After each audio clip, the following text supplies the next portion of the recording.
नमस्कार, मैं हूं अभिषेक उपाध्याय। आप देख रहे हैं टॉप सीक्रेट। यूपी के डिप्टी सीएम और बीजेपी के कद्दावर नेता केशव प्रसाद मौर्य को बड़ी राहत मिल गई है। इलाहाबाद हाईकोर्ट ने फर्जी डिग्री के मामले में उनके खिलाफ की गई याचिका को खारिज कर दिया है और ये केशव मौर्य के लिए जीवनदायिनी स्थिति है। जीवनदायिनी इसलिए है क्योंकि ये जो याचिका थी ये इसके अपने नेचर में वाकई बड़ी खतरनाक थी। इसमें कहा गया था कि केशव प्रसाद मौर्य ने फर्जी डिग्री के सहारे पेट्रोल पंप लिया है। उन्होंने एक के बाद एक कई चुनाव में इलेक्शन कमीशन में जो हलफनामा दिया है उसमें भी झूठ उन्होंने भरा था और इसको लेकर के याचिकाकर्ता ने न्यायिक प्रक्रिया में पहल की थी। देरी के चलते यानी कि समय सीमा के बाद मुद्दे को उठाने के चलते इस याचिका को खारिज कर दिया गया था। याचिकाकर्ता सुप्रीम कोर्ट पहुंचा। सुप्रीम कोर्ट ने कहा और सुप्रीम कोर्ट के आदेश के बाद इलाहाबाद हाईकोर्ट ने इस याचिका को स्वीकार किया और अब इस पे फैसला आया है। 25 मई को इसमें आदेश रिजर्व हो गया था। आज इसमें फैसला आया है। न्यायमूर्ति संजय कुमार सिंह की एकल पीठ ने केशव मौर्य को इस मामले में राहत दे दी है, याचिका खारिज कर दी है।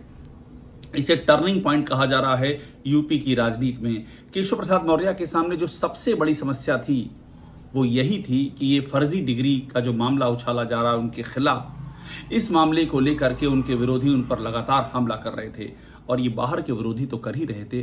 खबर अंदर की ये कि अंदर वाले उनके विरोधी भी इस मुद्दे को जम करके उछाल और उबाल दे रहे थे, जम के दे रहे थे। और अगर ये मामला सही साबित होता, हालांकि याचिका खारिज हो गई है, लेकिन अगर सही साबित होता तो इसका परिणाम आप समझ सकते हैं क्या हो सकता था और इसमें दिलचस्पी किसकी हो सकती थी ये भी मुझे बताने की जरूरत नहीं, आप समझ सकते हैं। तो समझ लीजिए कि यूपी की राजनीति का एक बड़ा ये पेच था और इसे मैं कहूंगा कांटा था केशव प्रसाद मौर्य की राह का। ये कांटा आज निकल गया है और इस कांटा निकलने का मतलब क्या है ये समझिए। केशव मौर्य बहुत एग्रेसिव थे इस सरकार के खिलाफ, जो अपनी ही योगी सरकार के खिलाफ एग्रेसिव थे और एग्रेसिव वो संगठन के हक में थे। वे लगातार ये कहते आ रहे थे कि संगठन सरकार से बड़ा है।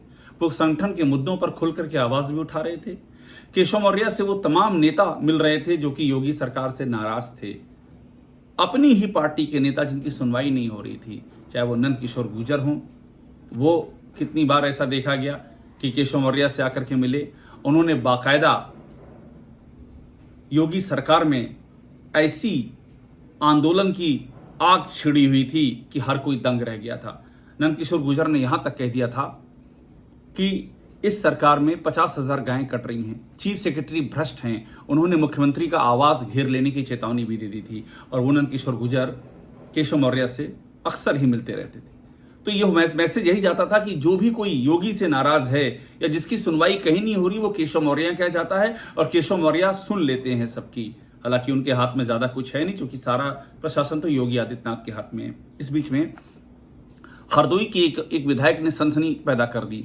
उसने ये कह दिया कि योगी जी दिल्ली चले जाएं, केशव मौर्य को दे दिया जाए यूपी की कमान, और ये कहा गया केशव मौर्य की मौजूदगी में।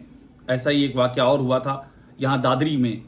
उस समय नंद किशोर गुर्जर एक कार्यक्रम में थे, केशव मौर्य भी उस कार्यक्रम में थे और जिस तरह से वहां पर जो बातें सामने आई, जिस तरह से नंद किशोर गुर्जर के फेवर में केशव मौर्य खुल करके बोले और उन्होंने जो गुर्जरों के आन बान सम्मान के पक्ष में खड़े होने की बात की, उससे भी बड़ा संकेत गया कि जो विधायक योगी से खुली लड़ाई लड़ रहा है उसके पक्ष में केशव मौर्य खड़े हैं। ये केशव मौर्य का एक पूरा पर्सोना रहा है। मैंने इसीलिए आपको जिक्र किया कि आप समझिए कि केशव मौर्य का पर्सोना क्या रहा है। लखीमपुर खीरी का मामला हुआ, विधायक योगेश वर्मा जिन्होंने सरेआम थप्पड़ मारा गया, उस पर कोई एक्शन नहीं हो रहा था, वो भी फिर केशव मौर्य, जब उनकी कोई सुनवाई नहीं हुई तो केशव मौर्य के पास गया और केशव मौर्य से उनको आश्वासन मिला। हालांकि इस सब बैकग्राउंड के साथ में केशव मौर्य इधर खामोश हो गए थे। इधर केशव मौर्य बहुत ज्यादा बोल नहीं रहे थे। वो तमाम सारे मुद्दे जिन पर वो पहले बोला करते थे अब वो खामोश थे, चुपचाप थे। कई बार योगी आदित्यनाथ की तारीफ करते हुए दिख गए। तो ये कहा जा रहा था कि कुछ ना कुछ तो है, कोई ना कोई बात तो है जिसके चलते केशव मौर्य ने बहुत ही साइलेंस, एक सधी हुई चुप्पी साध रखी है। सधी हुई, वेल कैलकुलेटेड। राजनीति में कैलकुलेटेड चुप्पियां बड़ी महत्वपूर्ण होती हैं। कब बोलना है और कब नहीं बोलना है नेता दोनों तय करते हैं। तो वो केशव मौर्य जो इतने मुखर थे कि रोज रोज का मतलब हर तीसरे दिन हेडलाइन बनती थी कि केशव मौर्य और योगी आमने सामने, इस टाइप की हेडलाइन बनती थी। केशव मौर्य अपनी सरकार के फैसलों पर कितनी बार सवाल खड़े करते थे। ये वही केशव मौर्य जिन्होंने 69,000 शिक्षक भर्ती के ओबीसी विद्यार्थियों के छात्रों के हक में खुलेआम आवाज उठाई थी। ये वही केशव मौर्य हैं जिन्होंने अपनी ही सरकार को घेरा था आरक्षण सही तरह से इंप्लीमेंट ना करने को लेकर के। ये वही केशव मौर्य हैं जिन्होंने जब नुजूल का बिल लाई योगी सरकार तो उन्होंने इसके खिलाफ खुल करके मतदान कर दिया। ये वो केशव मौर्य हैं और वही केशव मौर्य इधर एकदम से खामोश थे। तो खामोशी की वजह ही बताई जा रही थी ये जो फर्जी डिग्री वाला मामला था, और अब ये कांटा निकला है।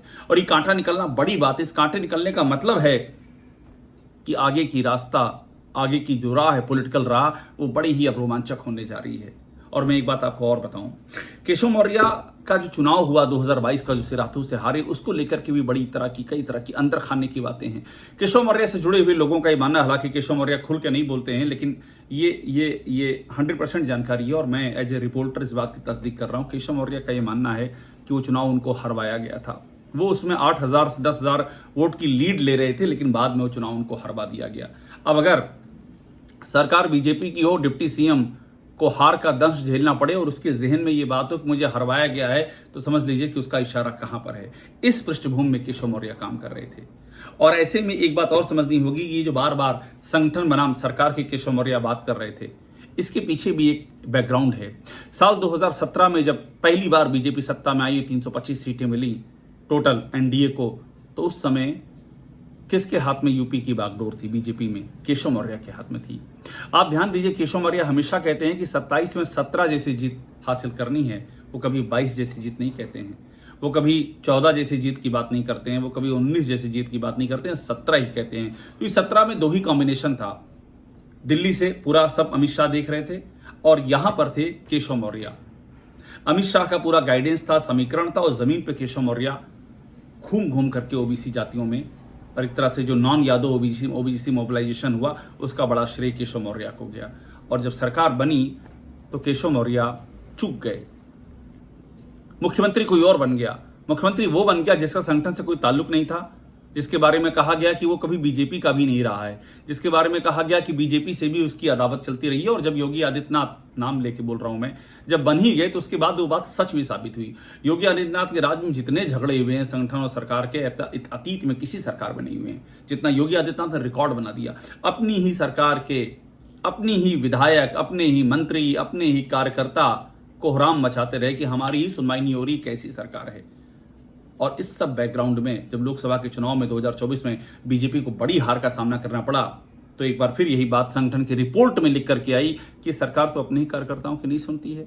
यहां तो हराने वाले काम किए जाते हैं, छत्री पंचायतों की इजाजत दी जाती है, यहाँ पेपर लीक होता है, यहाँ आरक्षण के मुद्दे पर सुनवाई नहीं होती, यहाँ जो बीएलओ है वो अपनी सरकार के खिलाफ काम करते हैं। अब बीएलओ अपनी सरकार के खिलाफ काम करने का मतलब क्या हुआ? उसका मतलब यह है कि बीएलओ कोशिश ये करते हैं कि वो बीजेपी को मिलने वाले वोटों को काटें। आशय सत्ताधारी की बात मैं कर रहा हूं। इस तरह की बातें सामने आई। अब इस पूरी पृष्ठभूमि में आप समझिए कि अगर केशव मौर्य को ये राहत मिली है, और अगर क्यों लगाएं, राहत मिली है डंके की चोट पे, इसमें कोई संदेह ही नहीं है, तो यहां से एक आगे की लड़ाई भी क्यों कहें, आगे की कहानी शुरू हो रही है। क्योंकि योगी आदित्यनाथ अपने सबसे कठिन दौर में है। योगी आदित्यनाथ के खिलाफ आंतरिक विद्रोह चरम पर है, और आंतरिक विद्रोह ही चरम पर नहीं बीजेपी के अंदर, बल्कि योगी आदित्यनाथ की प्रशासनिक अकुशलता की चिंदी हर तरफ बिखरी हुई है। जाति विद्वेष जम के फैला हुआ है, ठाकुरवाद के खुले आरोप लग रहे हैं, और योगी आदित्यनाथ उसको दूर करने की कोशिश नहीं करते हैं। अपने आदेशों और फैसलों से उसको और गाढ़ा कर देते हैं। करप्शन छन छन के बाहर आ रहा है। बीजेपी का पूरा हिंदुत्व का अम्ब्रेला बिखर चुका है, जातियों में पूरा समाज बढ़ चुका है, और उसमें भी एक जात की प्रधानता और दूसरे को दबाने की बात सामने आ रही है। और योगी आदित्यनाथ जो लॉ एंड ऑर्डर की बात करते तो वो भी छिन्न भिन्न हुआ पड़ा हुआ है। वो पूरी प्रशासनिक अकुशलता और अनुभव की कमी एकदम छप गई है इस सरकार के चेहरे पर। और ऐसे में केशव मौर्य का ये कांटा जो निकला है राह से, ये बहुत कुछ कहता है। यानी आगे बहुत कुछ हो सकता है। केशव के दिन बहुरेंगे क्या? जिस बात की उम्मीद 2017 से लगाए हुए हैं केशव, क्या वो वक्त आ चुका है? असली सवाल यही है, और राजनीति में सवाल जरूर उठाने चाहिए, क्योंकि हम सवाल उठाते हैं और समय उन सवालों के जवाब देता है, और क्या पता वो समय बेहद ही करीब आ चुका हो। टॉप सीक्रेट को देखते रहिए, लाइक कीजिए, सब्सक्राइब जरूर कीजिए।